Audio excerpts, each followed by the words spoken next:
José. Hola, Mar. Hola, David. Ya por aquí, David, si es que puntual. Hola, Mile. David, ahora te meto. Vamos a esperar a ver si se conecta alguien más. Poco a poco. Que hoy pinta interesante. Tenemos mucho de qué hablar. Hola, Cris, Yolanda. ¿Qué tal? Patricia.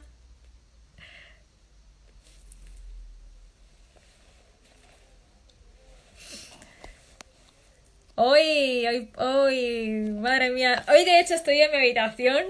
De hecho, me ha entrado no justo una llamada. Pues estoy ahora justo en la habitación. Digo, hoy no voy a estar en el despacho. Hoy voy a estar en la habitación, en plan del chill, en plan relax. Bueno, hola a todas y a todos.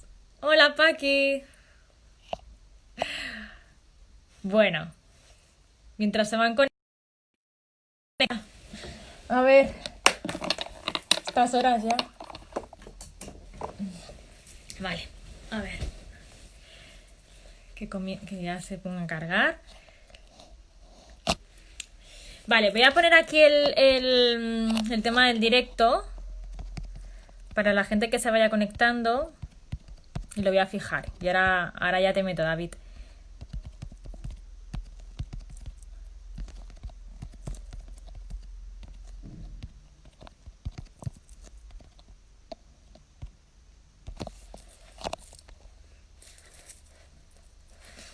A ver si me acuerdo cómo se fijaba esto.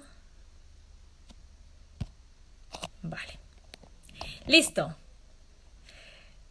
Voy a meterte, David. A ver. ¿Por qué no me deja ahora meterme en la cabecita? Ué. No sé. Le estoy dando. Ahora. Ahora ya te puedo meter, David.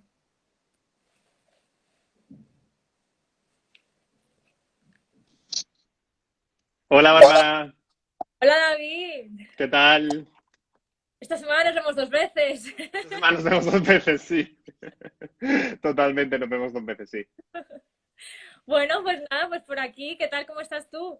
Muy bien, muy bien. Hoy es un día de gestión. Yo los lunes lo utilizo sobre todo para llamar a las personas que empiezan con nosotros, para gestionar el tema de Instagram, etcétera. Y muy bien, preparando la semana, o sea que contento. Qué bien.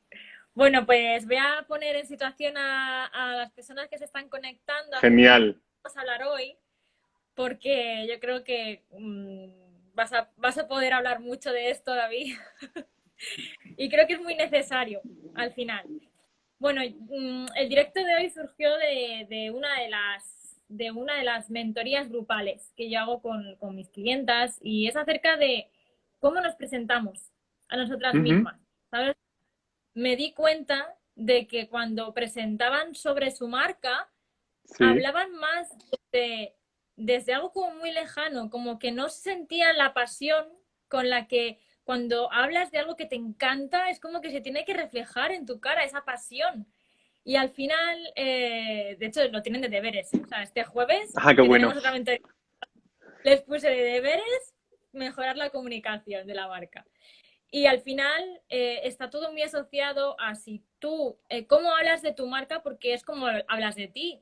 Ujú. Entonces, al final, yo creo que, bueno, que todos hemos pasado por esto y como que hoy en día, al menos mi apreciación, es como que se ve bien el dar Uy, amor perdón. a otras personas, pero cuando te das amor a ti mismo, Está como un poco juzgado de manera negativa, ¿verdad? sí, Se como a se nos veces tilda de egocéntricos o de narcisistas sí, creo que o no se nos ve tan bien. el concepto eh, debería como explicarse, ¿no? Entonces, Claro, aprovecha, explica un poco pues todo esto. genial. Bueno, Pues, el presentes, David, pues, conozcan. sí, empiezo. Pero me escuchas bien, ¿verdad, Bárbara? Que es que a veces he notado que se te iba la voz, pero me escuchas bien, ¿verdad? Te escucho bien, te escucho bien. Genial. Vale, bueno, pues yo soy David Lanzas, soy el director de Instituto Lanzas, que es una marca de psicología pues, en la que están varios psicólogos, ¿no? Somos un equipo de tres personas actualmente y nos dedicamos sobre todo pues, a ayudar a las personas, a la gente que tienen o ansiedad o que han pasado por algunas situaciones concretas en su vida, que tampoco tienen por qué ser especialmente complejas, aunque muchos de ellos sí que han pasado por esas situaciones, y quieren, bueno, pues mejorar su relación consigo mismos, ¿no? Esto de lo que hablo, si le ponemos nombre a nivel de psicología, pues sería el apego, ¿no? El apego es ese vínculo que tenemos con nuestras figuras de referencia. Cuando somos pequeñitos, nuestras figuras de referencia suelen ser nuestros padres y luego, pues de mayores tenemos otras, ¿no? Pues las parejas, los amigos íntimos y luego, en función de todas estas distintas relaciones, distintos vínculos, de alguna manera, pues vamos conformando, ¿no? Un estilo relacional para relacionarnos con los demás y también con nosotros mismos. Yo soy especialista en trauma y en MDR y bueno, pues con esta terapia, con este abordaje, además de con otros, cognitivo-conductual y otros, pues ayudo a las personas, ¿no? A solventar distintos conflictos. Y en relación a lo que me comentabas, Bárbara, el tema de la autoestima, que yo creo que es un tema que todos pues, hemos escuchado muchísimas veces, que hablamos incluso a nivel social, ¿no? No hace falta dedicarse a esto para hablar de autoestima, todo el mundo habla de autoestima, pero muchas veces, bueno, pues nos cuesta entender bien qué es porque hay mucha información que a veces puede despistar. Hay dos cosas para mí que son básicas y esenciales y que hay que diferenciarlas. Una es el autoconcepto y otra es la autoestima. El autoconcepto es quién soy yo, ¿no? Y tiene muchos, bueno, muchas patas, ¿no? Pues tenemos un autoconcepto físico, un autoconcepto a nivel de personalidad, bueno, en función de todas las áreas que tengamos. La autoestima no es más que la valoración que hacemos positiva o negativa sobre ese autoconcepto, ¿no? Sobre esa manera que tenemos de vernos a nosotros mismos. Y esa valoración, la realidad es que aunque lo hacemos nosotros, sí que está muy influida por muchas circunstancias y muchos aspectos de nuestra vida. La mayoría de ellos suelen pasar desapercibidos para la gente o no suelen imaginar que tienen tanto impacto. Y en ellos es muy importante, ¿no? Pues, entre otras cosas, las experiencias que hayamos tenido en la infancia, porque es bueno, pues una etapa vital en la que sí que es verdad que somos especialmente vulnerables, tanto para bien como para mal, ¿no? Tenemos un cerebro muy plástico y hay unas determinadas necesidades que se pueden cubrir y otras que a lo mejor pues quedan sin cubrir. No hablo solamente de las materiales, ¿no? Como podemos imaginar, sino también de las necesidades emocionales. Entonces, básicamente esto es la autoestima. Y bueno, pues vivimos en un mundo en el que la autoestima, todos hablamos de que queremos tener mejor autoestima, pero realmente cuando alguien hace una valoración positiva de sí mismo, no se acaba de ver, ¿no? Del todo bien, porque hay como un choque, yo creo que cultural, ¿no? Que nos han enseñado que tener buena educación implica ser humilde y humilde implica, de alguna manera, no poder valorarte, que yo creo que es ese malentendimiento, ¿no? De la humildad que hace que podamos valorar muy bien a los demás, ¿no? Podemos decir pues que Pepe juega muy bien al fútbol, pero no puedes decir que tú juegas muy bien al fútbol, porque si lo dices tú, puede sonar, ¿no? Como a creído o a, bueno, pues que te las das, ¿no? De flipado, por así decirlo. Entonces, ahí entra en conflicto muchas creencias limitantes y nos genera un poco un cacao. Yo he recogido un poco todo lo que me han comentado las chicas. Sí que se ha repetido, lo que más se ha repetido es lo de los padres. O sea, Ujú. bueno, Qué bien, porque vamos a poder hablar mucho de eso.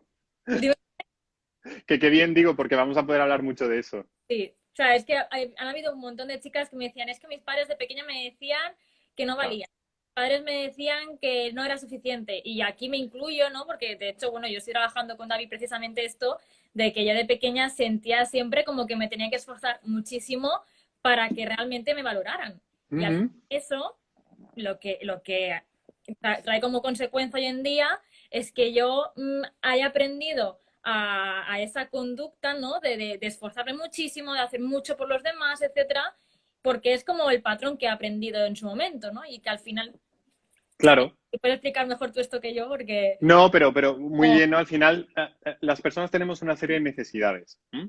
Entonces, realmente yo trabajo con un modelo, ¿no?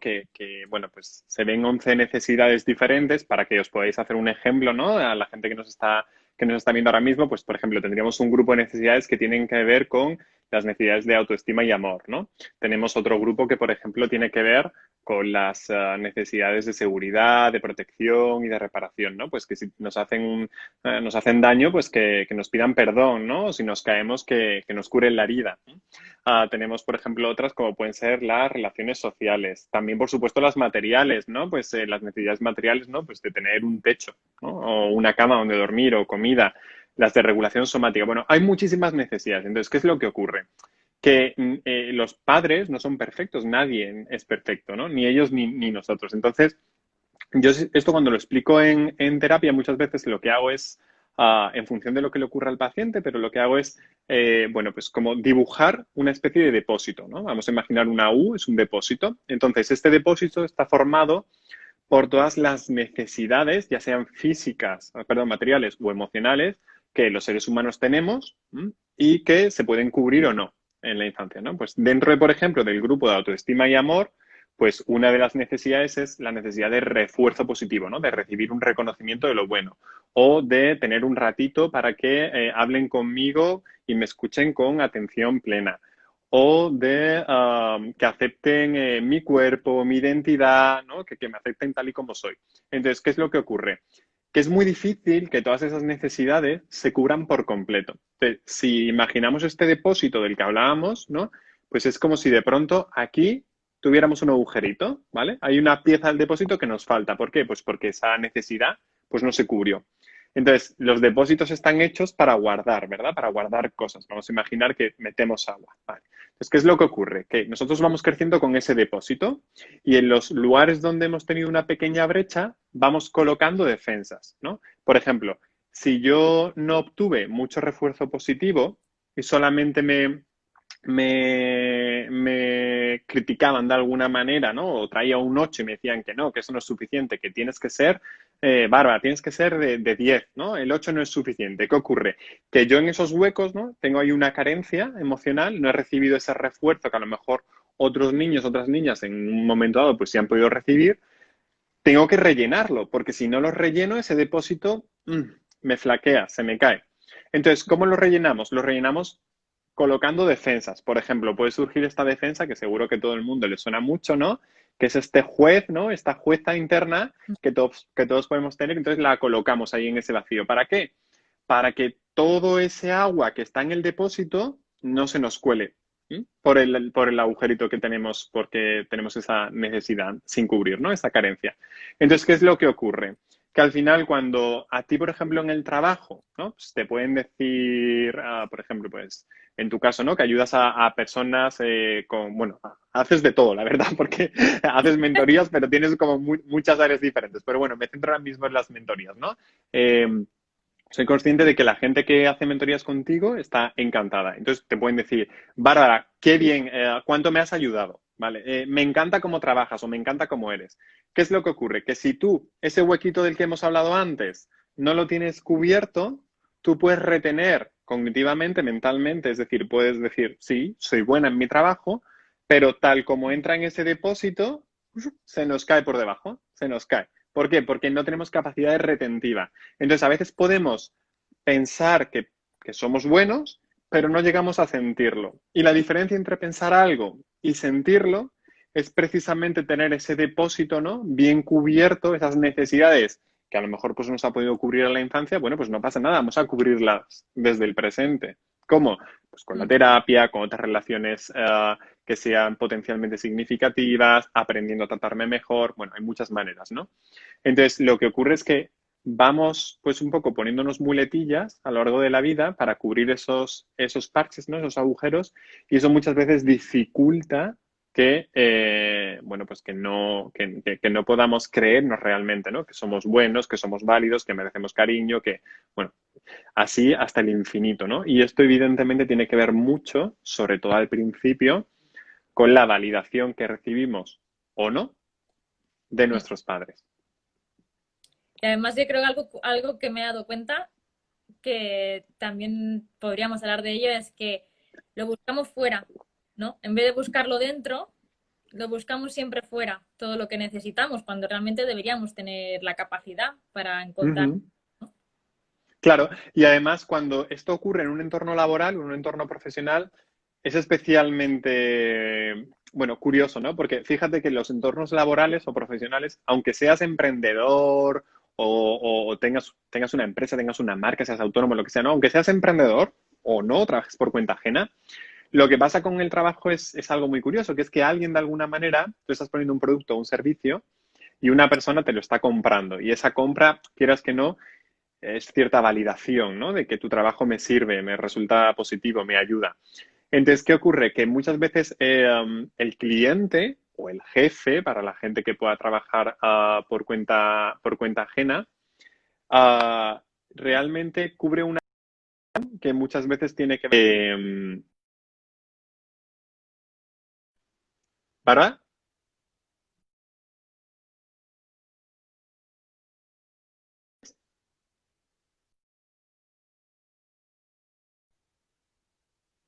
Te veo como parada. ¿Me oyes? Vale. Ay, ahora te Ah, escucho, no eso te que veo digo, que no, bien. no sé qué ha ocurrido. Vale. Sí,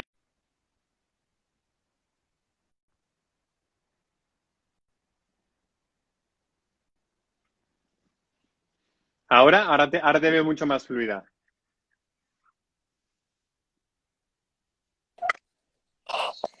ahora, Claro. Vale, bueno, pues no pasa nada.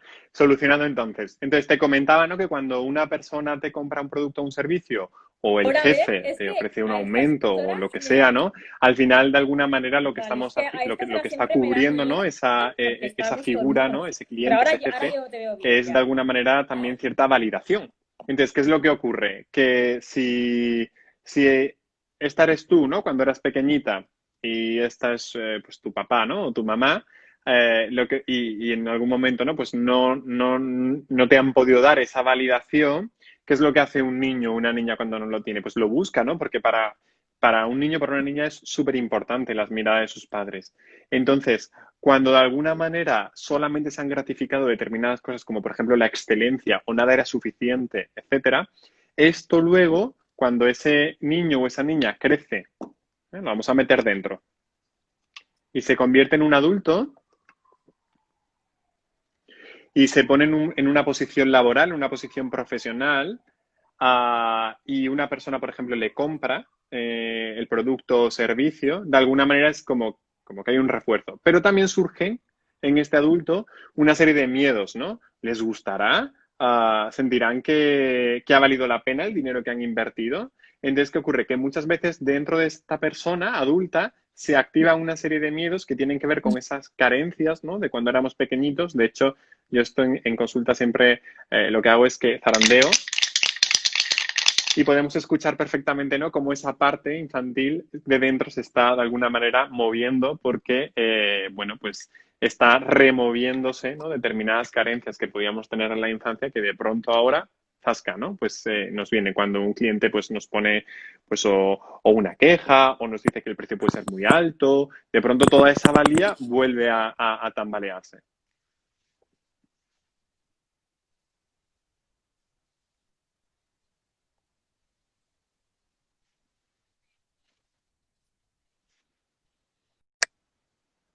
Ahora, a ver, sí, ahora ¿Ahora?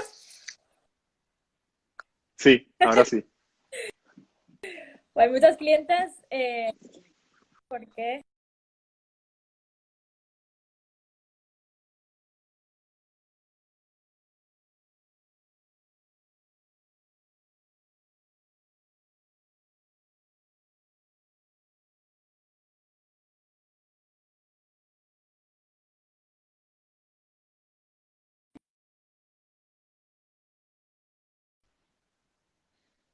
Bárbara,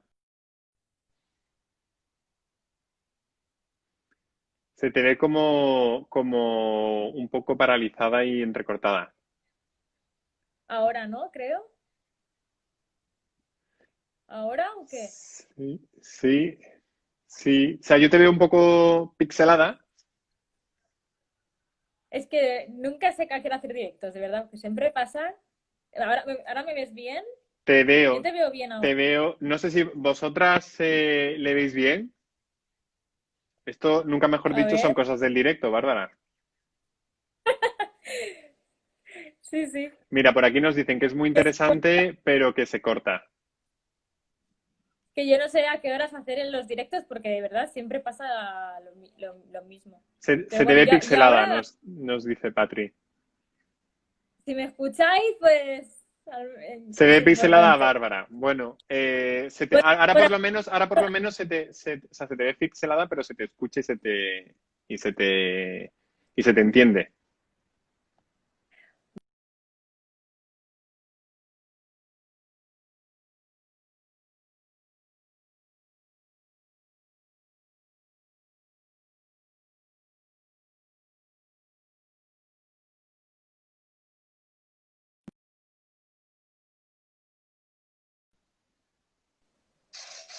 ay, madre mía. Ahora,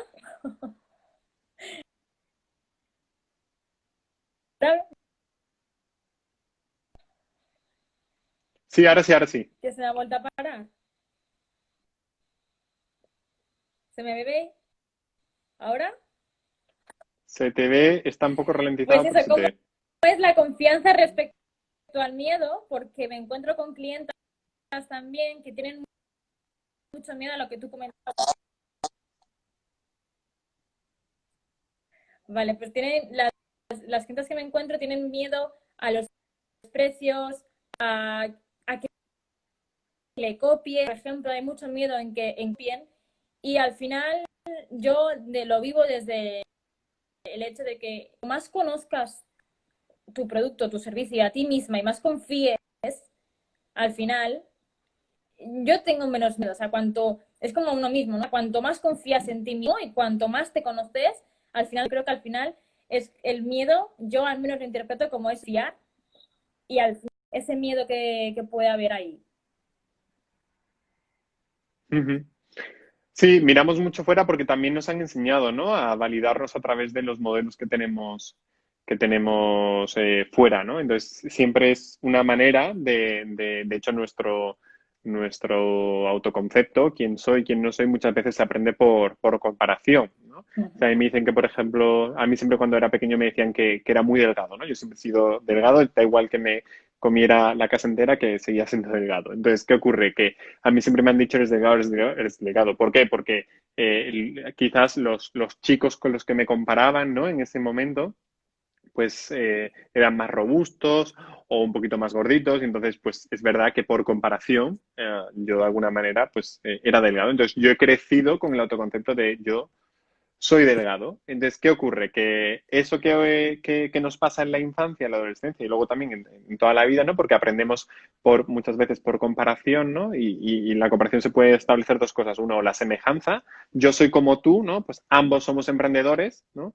Y también en las cosas que no nos parecemos, ¿no? En el enfrentamiento de algunas cosas. Pues, por ejemplo, tú eres una mujer, yo soy un hombre, entonces podemos tener cosas en las que nos parezcamos y cosas en las que no. Entonces, esto también nos ocurre a nivel pues, laboral, ¿no? Empresarial, que de alguna manera tendemos a valorar mucho lo que vemos fuera y cuando hay una autoestima que no es muy sana de alguna manera, ¿no? O que tiene muchos desagües, ¿no? De ese depósito del que hablábamos antes, ¿qué es lo que ocurre? Que cuando nos comparamos siempre vamos a tender a ver al otro como mucho mejor, como una opción mucho mejor que la nuestra. Pero realmente esto no tiene que ver tanto con la comparación, sino con que partimos desde un sesgo en el que yo puedo tener la creencia no puedo hacer nada bien, ¿no? O no, por ejemplo, no soy suficientemente bueno, ¿no? O soy malo haciendo mi trabajo. Entonces, claro, cuando uno tiene esta creencia de alguna manera interiorizada, porque en función de las cosas que nos ocurren, interiorizamos una serie de creencias y las creencias que se interiorizan son nucleares. Esto quiere decir que si tú tienes una ruptura de pareja, tú no vas a pensar que a fulanito no le gustas. Lo que piensas es que no gustas, ¿no? De alguna manera lo interiorizamos como algo nuclear, como algo que habla de nosotros. Entonces, ¿qué ocurre? Que si tenemos esta creencia interiorizada y vemos ahí fuera algo, ¿no? Pues es lógico que tendamos a pensar que ese algo va a ser siempre mejor que nosotros, ¿no? Y eso pues nos impide o nos dificulta sentirnos seguros, por ejemplo, poniendo el tema de los precios, ¿no? o teniendo mucho miedo a que si me copian, ¿no? Pues si te copian no pasa nada, no es agradable, pero la realidad es que tú eres genuino, algo que de alguna manera pues bueno, pues pueda representarte y eso no se puede copiar, ¿no? Se puede copiar determinadas cosas, pero no se puede copiar todo. Ay, Bárbara, yo creo que te hemos Algo perdido que, otra vez. A ver, ¿debe ser? Vale, sí. ahora bien, ¿no? Sí, Algo sí, que les sí. digo yo, porque me pasan estas cosas, ¿no? Que a veces se tienden a comparar con otras personas y Ujú. es que no te compares con otras personas, compárate contigo misma hace 5 años. O sea, yo misma, bueno, tú ya hace 3 años ya me conocías Sí, y yo misma hace 3 años no tengo nada que ver a donde he llegado ahora y pero donde nada, estoy ahora. Y creo que totalmente. es eso, que te compares contigo misma respecto a unos años en vez de compararte con otras personas porque no sabes lo que hay detrás de ahí. Claro, tú eres tu propio termómetro, ¿no? De medición de progreso. Y uso más bueno, pues este símil más que tu propia competencia, porque la palabra competencia ya nos vuelve, ¿no? A poner en una competición y entonces acabamos aprendiendo que solamente somos válidos si ganamos esa competición, ¿no? Entonces, efectivamente, ¿no? Si nos ponemos en ti hace 3 años y ahora, pues es que son dos mujeres diferentes, ¿no? Entonces, siempre hay progreso y a veces nos falta bueno, pues la perspectiva para poder ver eso. Y muchas veces nos falta esa perspectiva, ¿no? Porque con determinadas cosas o en determinadas áreas, como por ejemplo en el trabajo, si hemos tenido además una circunstancia compleja o incluso te diría traumática o en la que pues hemos recibido una vejación, ¿no? Nos han puesto pues, a parir, ¿no? Delante de la gente o bueno, pues hemos tenido sí, un problema con un cliente, ¿qué es lo que ocurre? Que esa parte de nosotros, si no lo ha procesado bien, puede seguir aquí. Entonces, muchas veces esa perspectiva de la que también hablabas es complicada de tener, porque aunque tú estás aquí en el presente, lo que ocurre es que en ese área te relacionas desde esta parte. Entonces, hasta que no se procese, ¿no? Esto, hasta que esto no se pueda digerir, pues va a ser muy complicado que tú puedas verte con perspectiva, ¿no? Y todo el avance que has pegado en ese sentido. También algo que me suelo encontrar mucho es que yo siempre les envío un cuestionario antes, Ujú, marca personal, como de autoconocimiento. ujú. Es considerablemente alto la proporción de personas que no saben hablar de sí mismas. O sea, que les Ya. pregunto cuáles eran tus talentos de pequeña, qué es lo que más disfrutabas hacer, eh, si tuvieras que decir, o sea, aquí la palabra de talento no se sabe lo que es, ¿no? O sea, y cuando hablamos a lo mejor también de diferenciación, yo cuando les hablo de Ujú. cuál es tu diferenciación, en qué eres diferente, y hablan siempre del servicio, ¿no? Pues de que el servicio, que es un buen servicio, o sea, no, la diferenciación no es qué haces, es quién eres. Entonces yo creo Claro. que al final, y más en la marca personal, que es una misma, lo que falta mucho es ese autoconocimiento de cuando éramos pequeños, ¿no? O sea, ¿qué herramientas o tips tú podrías dar para que se replantearan en cuanto al autoconocimiento? Bueno, yo lo primero que quedaría de alguna manera es que veamos desde qué parte de nosotros estamos respondiendo. Muchas veces nos sorprendemos diciendo cosas, ¿no? Que realmente no son nuestras, pero que las tenemos interiorizadas, vamos, sí son nuestras, ¿entiendes? Pero que las tenemos interiorizadas muchas veces de nuestros padres. Yo creo que esto se puede ver muy bien en el ejemplo de la gente que ha crecido en un lugar, pero luego se ha mudado de ese sitio ha seguido avanzando, ¿no? Evolucionando, y cuando vuelve a casa tienen la sensación de que su padre o su madre les ve como cuando tenían 18 años. Yo, por ejemplo, me fui con 18, ¿no? A estudiar fuera de casa, soy de Córdoba. Y, y yo a veces cuando vuelvo a casa, aunque hablo bastante a menudo con mi familia, claro, la sensación que tienen es de ese chavalín, ¿no? Que salió con 18 años. Y eso muchas veces nos puede pasar a nosotros. Entonces, cuando hablamos de nuestros talentos o de cualquier cosa, es importante que veamos esa evolución de la que hablabas antes, ¿no? Porque muchas veces nos hemos quedado anclados en un periodo concreto vital y nos cuesta, ¿no? Ver todo lo que hemos ido acumulando. Y hay determinados talentos que tenemos innatos, bueno, las personas se nos dan bien de manera natural una serie de cosas, pero hay otros también que los hemos aprendido por el camino y que muchas veces la fusión de esto, ¿m? es lo que da esa fórmula, ¿no? Mágica de alguna manera que hace que las cosas bueno, pues puedan funcionar. Pero para esto, evidentemente, hace falta cierto autoconocimiento. Un ejercicio que yo hago en terapia, en un modo clínico, pero que se puede hacer también como tip de alguna manera para conocerse mejor y luego pues puedes responder mejor, ¿no? Este ejercicio que tú mandas es hacer una línea de vida. Tú lo sabes bien. Yo a mis pacientes les mando a todos una línea de vida en la que vemos desde los 0 años, desde que nació, hasta el momento presente, ¿no? Y una de las cosas que, incluso antes de trabajar sobre esta línea de vida, es decir, de trabajar terapéuticamente y de tratar una serie de situaciones que hay que digerir o procesar adecuadamente, muchas veces antes de ponernos a ello, la gente me suele decir, David, nunca había visto como toda mi vida como de seguido, ¿no? Y de pronto, de alguna manera, me permite entender quién soy y cómo he llegado hasta donde estoy, ¿no? Porque vivimos en diferentes etapas, ¿no? Entonces, pues la etapa, por ejemplo, de los primeros años laborales es como muy intensa, ¿no? O cuando la gente, pues si te vas a estudiar fuera de casa, ¿no? Pues quien se vaya a estudiar fuera de casa, esto también es como muy intenso, la adolescencia en el colegio, pero nunca nos paramos a mirar un poco todo el recorrido. Entonces, en algunas partes estamos muy centrados en el presente, lo cual es positivo porque estamos en el aquí y en el ahora, y en otras partes o para determinadas cosas, ¿no? Pues, por ejemplo, si me han dado mucha caña en el área académica, ¿no? Y de pronto me voy al área profesional, sería un poco el símil, ¿no? De la infancia a la adultez, de pronto aquí me veo súper pequeñito, que en cuanto me hacen una crítica, ¿no? Me vuelvo muy, muy, muy, muy frágil. Y dices, oye, un segundo, no puede ser, ¿no? ¿Cómo la misma persona en otra área puede estar tan segura de sí misma y de pronto un cliente me rebate un precio o cualquier cosa y me hago chiquitito? Entonces, aquí está pasando algo, ¿no? ¿Y qué es lo que está pasando? Que hay algo dentro de mí que está resonando. ¿Y eso qué es? Pues no lo sé, tendremos que verlo. Lo primero que tenemos que hacer es esa línea de vida, ¿no? Pero ya te digo, no porque eso sea una cuestión de rascar en el pasado de manera morbosa. No, no, todo lo contrario. Es un ejercicio que de alguna manera nos permite, bueno, pues entender y comprender quiénes somos y cómo hemos llegado hasta aquí. Mm. También quiero hacer especial mención a el hacer y el ser, que yo con David estoy trabajando mucho esto porque yo le decía a David, digo, pero David, es que me cuesta mucho desconectar, acabo de trabajar y necesito seguir haciendo cosas. Y creo que también lo digo con mis clientas, como que hay un ejercicio que yo hago con ellas, que, bueno, con algunas, dependiendo en el momento en el que estén, de si se conocen más o menos, que se llama la autobiografía, y entonces Uh consiste -huh. en escribir un texto presentándose y lo clasificamos entre el ser, tener y hacer. Ah, qué Pues bonito. asombrosamente en el ser no hay casi nada. O sea, casi todo es el hacer. O sea, cuando digo, y es totalmente libre. O sea, no pongo nunca reglas ni límites. Digo, preséntate como tú quieras, de la forma que tú quieras. Y normalmente en el ser hay muy pocas palabras.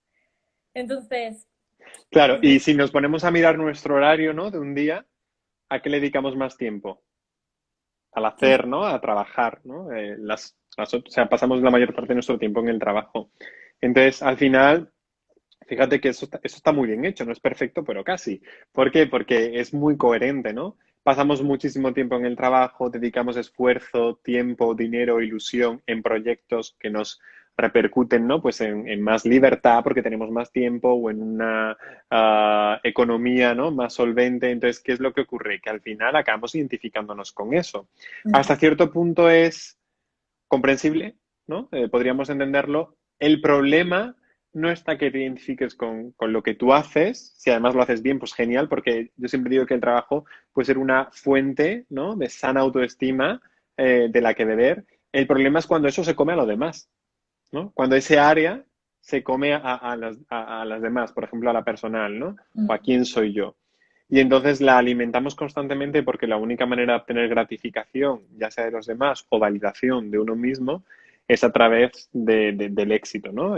Profesional. Y ahí eso tiene que ver mucho con la infancia y con lo que te decía antes, ¿no? Entonces, sí, a la gente le cuesta identificarse desde quién es y en cambio no tanto desde qué es lo que hace. Si todavía te identificas desde qué es lo que haces de manera positiva, oye, pues tenemos que trabajar lo otro, ¿no? Pero por lo menos tenemos aquí una fuente. ¿Cuál es el grandísimo problema? Que la gente que se identifica desde lo que hace, muchas personas no sienten que lo que hagan sea suficiente y por lo tanto sienten que no. La verdad es que de esto hablo bastante con mis clientes y tal, y es que creo que, bueno, por suerte, gracias a Dios, cada vez más hay temas de inteligencia emocional en los colegios que te enseñan Sí, a trabajar las emociones, porque creo que parte de todo esto es que desde pequeñas nadie nos ha enseñado a realmente conocernos, trabajar las emociones, trabajar un conflicto interno que tenemos y no sabemos cómo salir de eso, relaciones interpersonales, ¿no? Entonces, al final, yo creo que buena parte de esto es el autoconocimiento, al fin y al cabo. el autoconocimiento e incluso añadiría la autorregulación, porque hay gente que más o menos se puede incluso conocer, Mm, pero les cuesta mucho regularse. Cuando hablo de autorregulación, hablo de poder de alguna manera, bueno, primero conectar, ¿no? Con qué es lo que soy, qué es lo que siento, ¿no? Hay gente que no conecta, hay gente que, me voy a un ejemplo muy, bueno, muy bruto, ¿no? Que muchas veces digo en consulta, pero yo a la gente le pregunto, oye, ¿cuánto tiempo pasa hasta que, desde que tú tienes ganas de ir al baño, a hacer pipí, hasta que vas, ¿no? Y la gente me dice, uy, muchísimo, ¿no? Entonces, ¿qué ocurre? Que vas cuando la necesidad de hacer pipí se convierte en urgencia. ujú. Si esto lo hacemos con el físico, ¿qué no hacemos con las necesidades emocionales, ¿no? Primero tengo que conectar con qué estoy sintiendo. Esto me da rabia, me da alegría, me da tristeza, me frustra, ¿no? Hay, uy, mogollón de emociones. ¿Y qué es lo que ocurre? Que luego, una vez que he conectado con esto, tengo que regularlas. ¿M? ¿Cómo estoy en la regulación de esas emociones? Porque, por ejemplo, en el trabajo vamos a tener marrones, vamos a tener días poco productivos, que van a ser muy frustrantes, ¿no? Entonces, ¿cómo estoy yo regulando mis emociones? ¿Me han enseñado a hacerlo? ¿Cómo actuaban mis padres cuando yo me ponía malito o cuando me rompía un brazo o cuando tenía un problema? Decían que eso eran tonterías, que cuando tuviera problemas de verdad casi que ya lloraría, o se ponían muy nerviosos y te llevaban corriendo, ¿no? Como al hospital y casi que tenías que tranquilizarles tú más a ellos que ellos a ti. Fíjate, ¿no? Que dos maneras tan diferentes de actuar que influyen directamente en la regulación de las emociones. En una directamente tu figura de referencia, tu adulto, está histérico y tienes que calmarle. Entonces, si el que me tiene que calmar no puede calmarme, tengo que calmarle yo a él, ¿cómo voy a aprender yo a regular mis emociones? Y en el otro ejemplo, pues directamente es que da igual, esto no importa, ¿no? Lo tuyo no es importante. Entonces, ¿qué ocurre? Pues no pasa nada. Que tengo un dolor de cabeza, un estrés hasta arriba, estoy teniendo un ataque de pánico, pero no pasa nada. Mañana vuelvo a trabajar 12 horas, ¿no? Entonces, no me regulo. Claro. Entonces, conocerse está bien, pero no es suficiente. Hay que regularse también. Bueno, por aquí estoy viendo alguna pregunta. Si queréis aprovechar para hacer preguntas a David, Claro, claro que sí. dejarlas por aquí. Bueno, aquí preguntaba Ali, ¿qué opináis de la terapia alderiana? Yo no la conozco. No Sí, sé. viene de Adler, que es un psicoanalista. Ali, bueno, el psicoanálisis lo conozco de la carrera y de que me parece muy interesante a nivel teórico lo que he leído, pero me resulta muy poco práctico. Y además, aunque tengo como de alguna manera, dos tipos de pacientes muy diferentes. En unos hay mucha patología, con mucha ansiedad, con mucho malestar, ataques de pánico, agorafobia, etcétera. Y ahí necesito utilizar herramientas, ¿no? Que de alguna manera puedan quitar ese sufrimiento rápido. Y ahí lo que utilizo es MDR o cognitivo conductual para el presente y luego MDR para reprocesar determinadas bueno, pues dianas, ¿no? O situaciones traumáticas que haya tenido la persona. Y luego tengo el otro perfil, que son personas que no están sufriendo, que no tienen ningún tipo de diagnóstico ni nada, como por ejemplo en este caso, ¿no? Pues entrarías tú, Bárbara, pero que quieren de alguna manera, pues, trabajar sobre ellas mismas y sobre esa línea de vida. Y ahí también trabajo desde MDR y me funciona súper bien. Entonces, ¿qué es lo que ocurre? Que al final yo trabajo desde un modelo muy clínico en el que sí que es verdad que las soluciones que ofrezco a mis pacientes, pues para mí es importante que estén como muy demostradas, ¿no? Clínicamente. Y el psicoanálisis es muy interesante, pero a veces desde mi punto de vista es muy enrevesado y sobre todo es muy de analizar, pero poco, desde mi punto de vista, insisto, de reparar. Y a mí me interesa reparar. O sea, por supuesto que me interesa analizar, evaluar, pero sobre todo reparar, porque yo quiero que la persona cuando acaba la terapia haya reparado, ¿no? Haya conseguido esos objetivos a los que venía. Entonces, bueno, yo no la practico. Bueno, dicho esto, aprovechar por aquí también las preguntas. Bueno, Paqui, muy importante, que es cierto todo lo que habéis dicho, pues genial. Gracias, Paqui. Digo, Paqui. Vale, quería preguntar también, porque esto también ha salido, y es acerca, bueno, mi perfil, mi clienta ideal son emprendedoras, pero sí que me han dejado alguna pregunta acerca de empleadas, Vale. que cuando, alguna vez pregunté yo, cuando estaba hablando del tema del equipo, bueno, voy a retomar la del equipo primero, y es acerca del delegar. A la mayoría le cuesta muchísimo delegar porque la creencia que Bien tienen, primero. la creencia es no lo van a saber hacer como yo. Yo creo, y es una opinión mía, que detrás de eso, además de que hay perfeccionismo, creo que el perfeccionismo también va muy ligado con la autoestima, ¿no? Como yo no confío del todo 100% en mí, no confío que los demás lo hagan como, ¿no? Es mi opinión, ¿eh? Sí, sí, yo creo que hay muchos factores. Evidentemente, el perfeccionismo es un factor importante que aquí se cuela, ¿no? Y yo creo que todos tenemos que revisar hasta qué punto las expectativas, ¿no? que ponemos en nuestro trabajo o en nuestra vida personal son realistas, ¿no? Porque vivimos en un mundo en el que, por ejemplo, ya más allá de lo que hemos hablado de la infancia, etcétera, ¿no? Pues la publicidad y todo lo dirigimos hacia determinadas carencias, ¿no? ¿Cuáles son tus carencias? Y yo con eso te lo soluciono. Y entonces tendemos, ¿no? A, de alguna manera, intentar, pues, que todo sea perfecto, ¿no? Pues con el cuerpo perfecto, la salud mental perfecta y todo y la casa perfecta, ¿no? Entonces, sí que es verdad que ahí hay un punto de perfeccionismo. También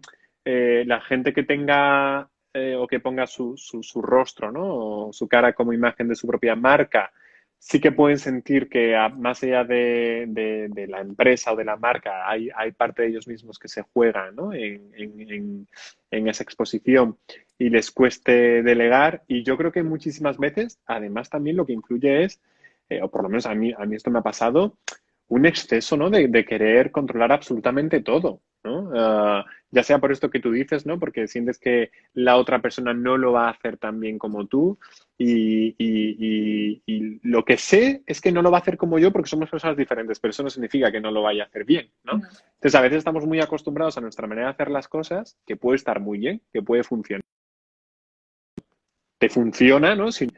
Pero nos cuesta de alguna manera ver que hay otras maneras de hacer las cosas. Y como salimos un poquito, ¿no? de ese círculo de confort y nos abrimos a otras maneras de entender y de hacer las cosas, y esto el equipo yo creo que nos ayuda muchísimo, de pronto vemos que, oye, que hay muchos caminos para llegar a este fin, ¿no?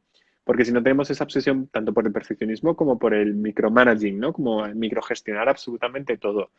Y se pierde mucho tiempo, y lo digo por experiencia, porque es que a veces cuando estás ampliando equipo, yo por ejemplo a nivel clínico hemos ampliado equipo, pero a nivel administrativo, bueno, tú lo sabes, estamos en ello. Y claro, gestionar todas esas tareas lleva muchísimo tiempo. Yo por primera vez me he hecho un Calendly de estos, ¿no? Y un Linktree para que la gente pueda reservar ahí su primera sesión de valoración de alguna manera, porque antes era todo, la gente me escribía por mensajes privados y tenías que estar todo el rato y no tenías vida, ¿no? Entonces, sí, hay perfeccionismo y hay un exceso de control, ¿no? De tener la sensación de que en el momento en que dejes de controlar algo, todo se va a caer. Y oye, no somos ni nosotros ni nuestras marcas tan de cristal. Sí. Yo también aquí haría una diferencia porque hay gente que no sabe la diferencia, pero realmente delegar es confiar y encargar es controlar. O sea que Qué bueno, aquí tenemos que hacer la diferencia porque yo para mí delego todo en el equipo, todo. O sea, es que confío al 100% y muchas veces me dicen, oye, ¿y esto cómo lo hago yo? Como tú quieras, porque yo sé que yo, las personas que tengo en el equipo son especialistas de eso. Te digo, claro, como tú quieras, si conoces mi marca, conoces los valores, conoces lo que quiero transmitir, up to you. Y aquí sí que tenemos que hacer la diferencia entre delegar significa confiar en ese profesional, porque igual que, ya hablo por maquilladores, esteticistas que estamos aquí, igual que deseamos que las novias confíen en nosotras y que nos dejen maquillarlas y que confíen, también nosotras tenemos que confiar en el equipo y delegar eso. ¿No? Entonces, claro. aquí sí que le haría el matiz este. Bueno, mira, Mar nos pregunta acerca de, dice, bueno, gracias por el directo. Mi pregunta es, ¿los traumas pueden ser detonantes en la salud y provocar brotes de patologías de la piel? Pero aquí también te Aquí, que decir. aquí hay que tener mucho cuidado, ¿eh? Y además voy a ser súper prudente con la respuesta que le voy a dar. Porque me he encontrado algunas personas cuyo motivo de consulta está relacionado con que tienen determinada patología, suele ser cáncer, y sienten que ellos se lo han de alguna manera, ¿no? provocado. Y aquí hay que tener mucho cuidado porque eso genera una culpa completamente desadaptativa que no nos lleva a ninguna parte y que aquí nadie quiere sufrir gratuitamente. Dicho esto, nosotros tenemos, tú esto lo sabes bien, Bárbara, una ventana de tolerancia, ¿vale? Entonces, la ventana de tolerancia es esa ventanita en la que caben todas nuestras emociones, ya sea por el medio, ¿no? Estabilidad emocional, como por arriba, nos ponemos un poquito más nerviosos, más estresados, ¿no? De pronto, ¿no? Pues nos tenemos que lavar las manos todo el rato con el coronavirus, ¿no? Qué miedo, voy a cogerlo. Entonces, me estreso un poquito más, ¿no? O por abajo, pues estoy un poquito más apático, un poquito más depre, pero estoy dentro de mi ventana de tolerancia, ¿vale? ¿Cuál es el problema? Y de hecho voy a utilizar la ventana que ya nos ha dado aquí Instagram para ejemplificarlo. Que nosotros podemos estar por aquí, por arriba, y este es un pico de estrés o de ansiedad, que no es lo mismo, y mucha gente también lo confunde, que, bueno, pues podemos tolerar, ¿no? Porque está aquí, ¿no? Aquí lo puedo manejar. El problema es cuando ya se va para arriba, ¿no? Cuando ya entra en la ventana de Bárbara, ¿no? Se va de la mía y entra en la de Bárbara. ¿Qué ocurre? Que yo en ese pico, cuando soy tan alto, mi cerebro, mi sistema nervioso, aguanta un determinado tiempo, ¿no? Con una activación muy grande. Cuando ya está en este pico, ya no pueden más. Entonces, ¿qué ocurre? Que pueden aparecer fenómenos como disociación, estrés crónico, etcétera. Cuando eso ocurre, si esto no baja, si nos mantenemos durante mucho tiempo altos, y aquí no podemos regularlo, ¿vale? Podemos regular nuestras emociones, lo que hablamos antes de regularlas, cuando estamos aquí, ¿no? Aquí respirar, mindfulness, atención plena, todo esto te puede servir muy bien, pero aquí ya no, aquí ya necesitamos artillería, ¿no? de la buena. Entonces, cuando estamos aquí durante mucho tiempo, ¿qué es lo que ocurre? Que nuestro sistema nervioso, ¿no? Nuestro cerebro no vive en una burbuja, vive en un cuerpo. Entonces genera adrenalina, genera cortisol, genera una serie de neurotransmisores, de químicos que mantenidos en el tiempo sí provocan daño, ¿vale? Y hay determinadas patologías, que son las que llamamos psicosomáticas, que no es una patología creada por un problema mental o emocional. Psicosomática significa que tiene una base biológica, ¿vale? Por ejemplo, el tema de la piel o el colon irritable, ¿no? O, bueno, determinadas cuestiones, o el asma. El asma tiene una base biológica. ¿Qué ocurre? Que si yo, que además soy asmático, tengo mucha ansiedad durante mucho tiempo y tengo una hiperreactividad bronquial, esa ansiedad va a hacer que de alguna manera mi asma empeore. Y eso también ocurriría con las patologías que sean psicosomáticas a nivel de piel. De alguna manera sí que nos afectaría. Pero no porque estás muy estresado o muy nervioso te sale rosácea. Hay gente que se estresa y se pone y no tiene rosácea. ¿Me explico? Entonces, Es un influye, conjunto de todo, ¿no? influye, eso es, influye, pero no es la causa. Porque si no, claro, imagínate, no podríamos vivir, ¿no? Porque es que me estoy causando todas las enfermedades del mundo. Y no, esto no es así. Sí, porque a unas personas les sale y otras no. Pues porque al final yo creo que es como un conjunto de que se dan varios factores. Claro, claro, y somos vulnerables en distintas cosas, ¿no? Y hay gente que el estómago, ¿no? Cuando se pone nervioso, pues tiene diarrea, y hay gente que tiene un estómago a prueba de bomba, pero en cambio la piel, ¿no? Pues le afecta mucho. Mm. Yo sí que lo noté que, bueno, todo el tema de mi piel, sí que es verdad que cuando estoy más nerviosa, pues obviamente me pica Claro. mucho más, me rasco más, se me empeora más. Y también yo esto no lo he tenido nunca. O sea, lo de la piel justo me vino hace 3 años. Cuando estaba en todo ese momento, pues me vino Ujú. hace 3 años. Entonces, sí que es verdad que no sé por qué vino de golpe, pero puede ser Claro, que estuvieran más bajas mis defensas, que de repente, un alto pico de ansiedad o de estrés mantenido. La palabra mantenida yo la subrayo en fosforito, ¿eh? Porque todos vamos a tener ansiedad y estrés y nuestro cuerpo está perfectamente preparado para tolerarlo por picos. El problema es cuando está mantenido en el tiempo. ¿M? El problema es cuando los fines de semana no descansamos uno tras otro tras otro. Entonces, ¿qué es lo que ocurre? Que efectivamente hay hay una teoría, ¿no? Que habla de la proporción, ¿no? Según los antecedentes o a nivel biológico de alguna manera, ¿no? Pues vamos a imaginarnos que vamos del 0 al 100, pues yo tengo un 85% de probabilidades de tener X. Entonces, si tengo un 85 con un 15% de factores emocionales, pues ya se me llena y ¡pum! ¿No? Me debuta esa patología. Pero hay otras personas que tienen muy poquito, entonces necesitamos añadir más. Es como ¿no? ¿Cuánta agua añadimos al vaso? Pues en los vasos que son muy pequeños se desborda rápidamente, ¿no? En los que son más altos podemos meter más agua y no va a haber desbordamiento. Y aquí con cada órgano, pues todo es diferente. Totalmente. Bueno, más preguntas que tengáis para David. Yo ya te he hecho todas las que tenía por ahí. No sé si tendrán por aquí más preguntas. O también si quieres comentar algo que te quede en el tintero, David, de cuando... Bueno, sí, bueno, quizás aprovechando este tiempo que tenemos, sí que intentaría de alguna manera hacer especial hincapié porque mucha gente me lo está preguntando y sobre todo últimamente en Instagram hay muchas personas que, bueno, sobre todo mujeres que acaban de ser madres y que cuando son madres este tipo de situaciones de apego, ¿no? Que hemos hablado antes, ah, es como si al cambiar de rol de hija a madre, todos esos traumas de apego, ¿no? O vivencias de apego complejas ¡pum! Salieran como a flote, ¿no? Y entonces empezarán a tener mucha sintomatología. Entonces, bueno, entender que cuando esto ocurre, que si hablamos, ¿no? De la niña, ¿no? Y de la adulta, que cuando la adulta tiene una niña, ¿vale? Esto de alguna manera nos conecta muchas veces con pues nuestra infancia y con cómo hemos sido tratados, ¿no? Y de pronto empezamos a ver que nuestros padres lo han hecho fatal y que nosotros tenemos que hacerlo mucho mejor y nos metemos mucha presión. Y además, la gente que a ti te sigue, más allá de esto que he comentado de la maternidad, porque me lo encuentro mucho últimamente y creía que podía ser importante comentarlo, la gente que a ti te sigue, que son personas que se dedican a trabajar con otras personas, al final en lo relacional es donde más van a saltar esas dificultades, ¿no? De autoestima, de valoración, de apego inseguro, ¿no? Porque cuando vendemos un producto a veces no salta tanto, puede saltar por otro lado, pero cuando nos relacionamos con alguien, ¿no? O esa llamada de venta, ahí es cuando, ¡pum!, explota la caja de Pandora. Sí, de hecho la mayoría de mis clientas todas tratan, claro, son maquilladoras y esteticistas y como Claro, está relacionado todo el tema de la belleza con la autoestima, la verdad es que la mayoría también no solamente van a maquillar, sino que hace que la clienta se sienta a gusto consigo misma, que se sienta bonita, que se sienta guapa, entonces también como que trasciende un poco por ahí. claro, claro. A ver, Lucía comenta, ¿es normal la apatía y bipolaridad en esta desescalada? Es normal todo en esta desescalada porque es una situación sin precedentes, entonces todo es normal.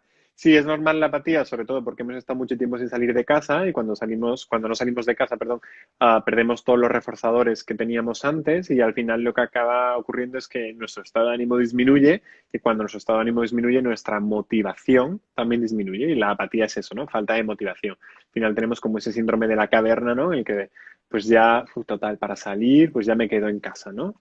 Entonces, bueno, pues eso puede generar mucha apatía. Cuando dice bipolaridad, entiendo que se referirá no a trastorno bipolar, sino a estar como más contenta, ¿no? En algunos momentos y más triste en otros. Y, por supuesto también, pero que nos asuste, que esto no es trastorno bipolar, ¿vale? Que hay mucha confusión con esto. Pero que bueno, que mientras estemos dentro de la ventana, pues a veces estaremos aquí, otras veces estaremos aquí, ¿no? Conforme vayamos recuperando la relativa normalidad, ¿no? O la nueva normalidad, podremos de alguna manera, pues, ir también estabilizando, ¿no? Todo esto. Pero sí, es completamente normal. Puede tener que ver también el tema de la vitamina D, porque yo, por ejemplo, que no tengo ni Con el terraza, sol, claro. ahora porque ya hemos entrado en fase uno, pero vamos, se me notaba muchísimo. Totalmente, ¿no? ¿No? Y la gente que más se ha pasado el confinamiento en un piso sin luz, ya no te quiero ni contar. O sea, hay muchos factores, ¿no? Sí, totalmente. Totalmente. Dai Truji te comenta cómo se puede reparar el apego. En terapia. Yo sé que a la gente le encantan los tips, los libros de autoayuda, las películas, y a veces me vuelvo loco cuando en el lunes de preguntas, que es una acción que yo hago todos los lunes, donde la gente me pregunta sobre temas de psicología, de terapia, ansiedad, etcétera. ¿Cómo hago para no sufrir por lo que me dicen mis padres? ¿Cómo hago para reparar el apego? Pues en terapia. Es que no, es como, ¿cómo hago para, no? Pues para curarme un brazo que está roto? Pues te tendrás que operar. pues Claro, aquí en terapia. creo que una de las cosas que estoy trabajando y tal es el tema del apego.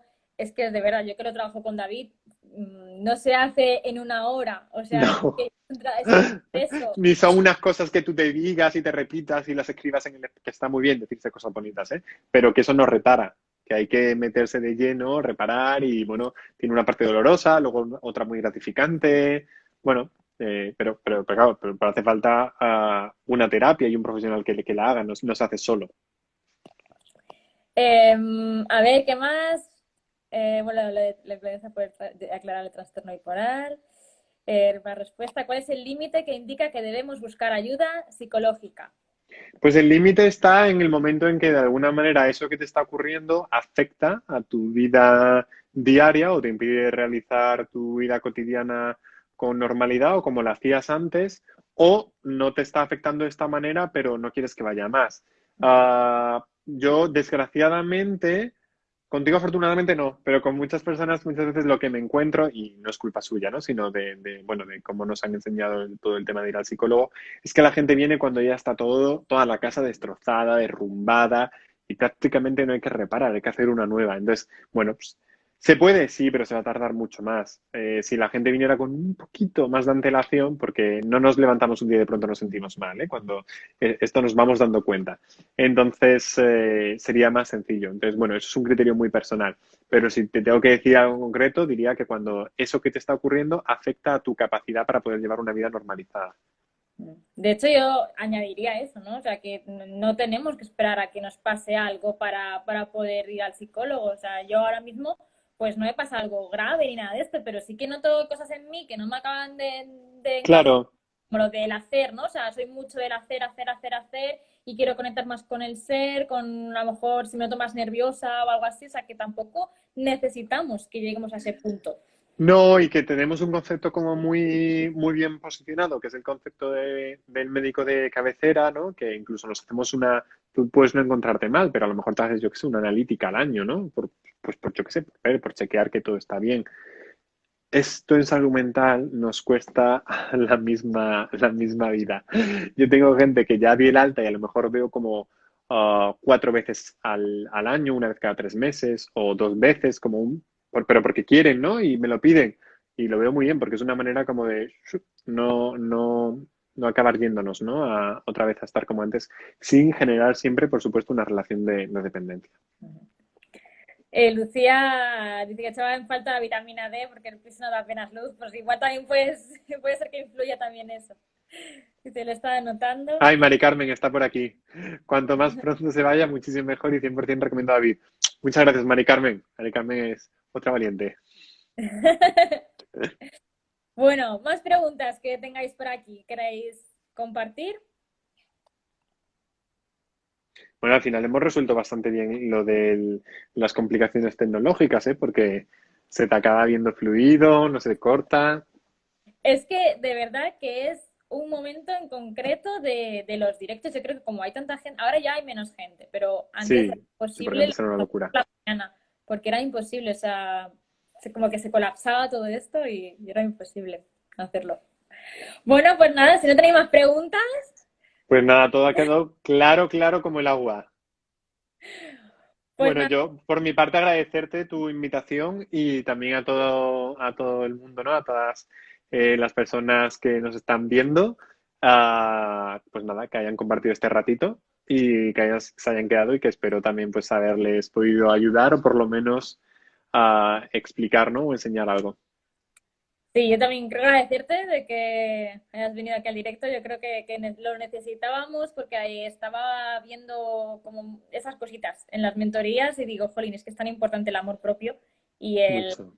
es lo que yo digo, o sea, habla de tu servicio, de tu marca, como hablarías